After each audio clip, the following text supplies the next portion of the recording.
అందరికీ నమస్కారం. Epic story లైన్స్‌కి స్వాగతం. బేతాళ కథలలోని 5వ కథ మహాసుకుమారి. విక్రమార్క, జాగ్రత్తగా విను. మదనపురాన్ని పాలించే మీనకేతుడికి 3 భార్యలుండేవారు. రాజుకి ఆ ముగ్గురి యందు సమాన ప్రేమే. ఒకనాడు అతను మంత్రితో, నేనొకరోజు పెద్ద భార్య అయిన సౌందర్యవతితో పూలవనంలో విహరిస్తూ ఉంటే ఒక చెట్టు నుంచి పువ్వు రాలి ఆమె చేతి మీద పడింది. అంతే క్షణంలో ఆమె చెయ్యి ఎర్రగా కందిపోయింది. మరొకసారి నేను నా రెండో భార్య శుభాంగితో మేడ మీద విహరిస్తున్నాను. ఆ వేళ పున్నమి వెన్నెల వచ్చింది. అంతే, ఆమె ఆ పున్నమి వెన్నెలను సహించలేక మూర్ఛపోయింది. ఇక నా మూడో భార్య విలాసవతి విషయం విను.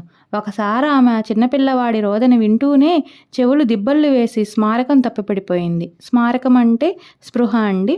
రాజా, వీరి ముగ్గురిలోనూ అత్యంత సుకుమారి ఎవరు అని అడిగాడు బేతాళుడు.